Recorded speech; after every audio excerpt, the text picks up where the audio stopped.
नमस्कार दोस्तों, आज जिस क्राइम की वारदात के बारे में मैं आपको बताने जा रही हूँ, वो है राजस्थान के शहर जयपुर से। चलिए दोस्तों, विस्तार से जानते हैं। 19 जनवरी 2020 की सुबह 10 बजे की बात है। नैना उर्फ रेशमा मंगलानी, जिसकी उम्र लगभग 22 साल थी, अपनी स्कूटी लेकर अपने पति के साथ बाहर निकली, पर लौटकर घर वापस ना आई। घर वापस ना आने की वजह से उसके परिवार वाले बहुत परेशान हो गए। रात बीत गई लेकिन नैना घर वापस ना आई। आखिर वो अपने 2 महीने के बच्चे को छोड़कर कहाँ चली गई?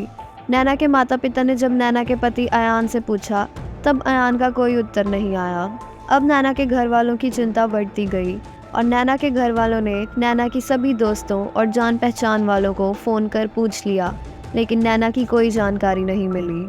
20 घंटे बाद भी जब नैना घर नहीं पहुंची, तो पड़ोसियों और कुछ रिश्तेदारों के कहने पर नैना के पिता ने थाना आमिर में नैना की गुमशुदाई दर्ज करवाई।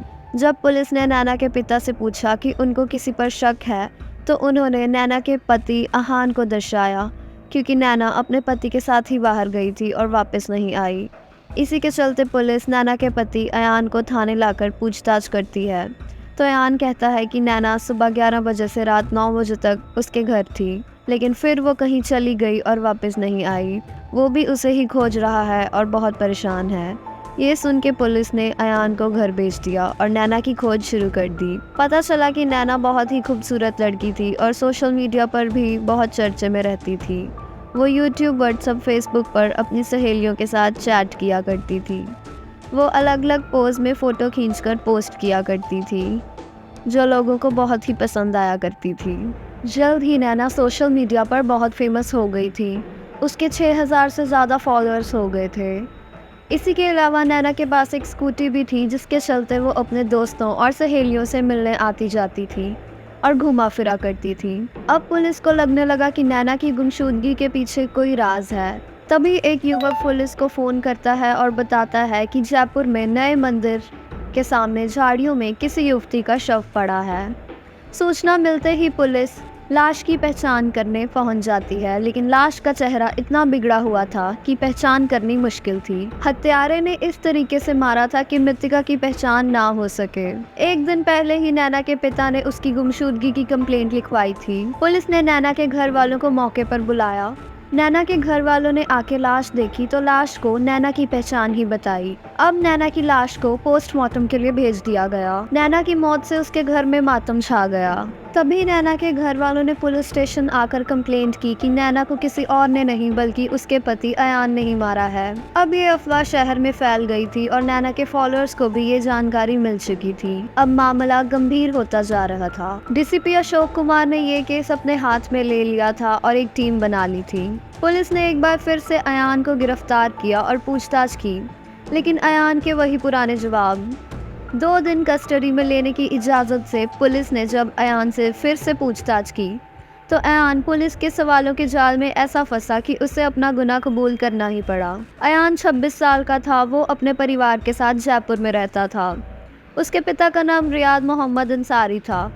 ग्रेजुएशन करने के बाद वो अजमेर स्थित फाइनेंस कंपनी में नौकरी करने लगा था। मनमर्जिया स्वभाव होने की वजह से वो भी सोशल मीडिया पर एक्टिव था।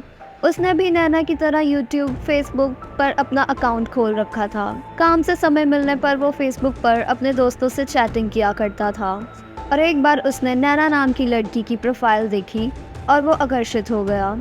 उसने नैना की फ़ोटो को लाइक किया और उसको फ्रेंड रिक्वेस्ट भेजा। नैना ने उसकी फ्रेंड रिक्वेस्ट एक्सेप्ट कर ली और उन दोनों में चैटिंग शुरू हो गई। 4 महीने बाद जब उनका आमना सामना हुआ तो उनमें गहरी दोस्ती हो गई। जुलाई 2017 तक सब कुछ ठीक चल रहा था। अपने बिंदास स्वभाव की वजह से नैना को अयान अंसारी से घुलने मिलने में समय नहीं लगा। नैना को अयान अंसारी के स्वभाव और बातचीत के तरीके से काफ़ी आकर्षण हुई। इतना ही नहीं, नैना ने अयान को अपना दिल दे दिया था और अयान तो पहले से ही नैना का दीवाना था। अब उनकी दोस्ती प्यार में बदल चुकी थी और वो दिन भर चैटिंग किया करते थे। वो अक्सर मिला करते थे और एक बार तो उन्होंने मर्यादा ही तोड़ दी।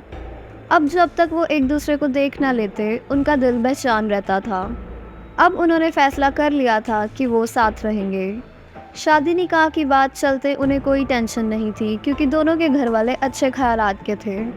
लेकिन धर्म अलग होने की वजह से मन में एक डर भी था। इसी डर के चलते अक्टूबर 2017 में जयपुर छोड़कर गाजियाबाद भाग कर आ गए।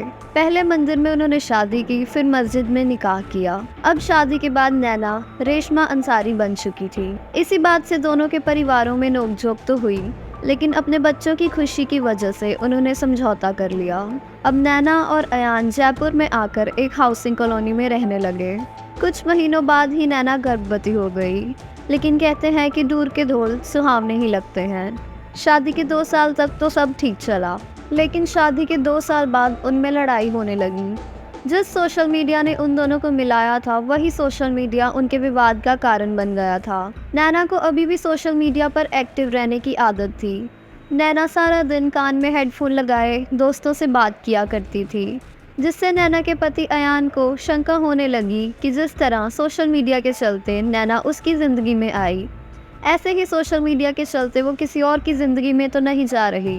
इस बात पर पहले तो अयान ने नैना को समझाया और कहा कि वो सोशल मीडिया बंद कर दे, लेकिन नैना को ये बात पसंद नहीं आई। उसे किसी तरह का दबाव स्वीकार नहीं था। डिलीवरी के 1 महीने बाद ही नैना अपने मायके आ गई, अपने 1 माह के बच्चे को लेकर, और अयान को तलाक का नोटिस भेज दिया। तलाक का नोटिस देखकर अब अयान को पूरी तरह यकीन हो गया था कि उसकी पत्नी नैना का कहीं और चक्कर चल रहा है।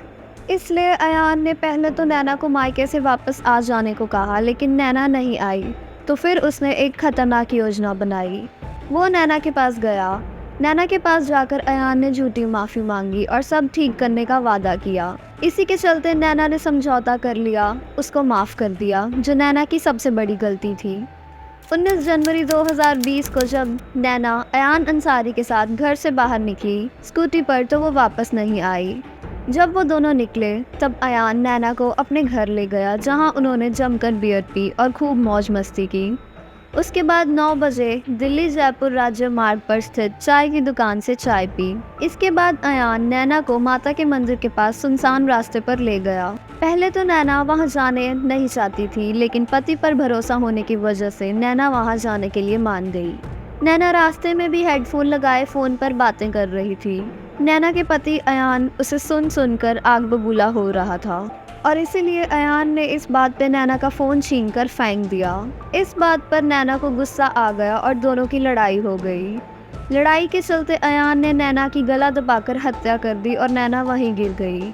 अब अयान डर गया था, और ताकि लाश पहचानी ना जा सके, उसने पास से बड़े से पत्थर उठाकर नैना के सिर कुचल दिया और नैना की स्कूटी वहां झाड़ियों में रख दी और खुद कैब से घर आ गया। लेकिन पुलिस ने 12 घंटे के अंदर केस को सुलझा आरोपी का पर्दाफाश कर दिया। सबूत जुटाकर अयान को जयपुर के सेंट्रल जेल भेज दिया गया। ये थी नैना अंसारी की कहानी। आपका इस केस के बारे में क्या कहना है, हमें कमेंट्स में ज़रूर बताएं।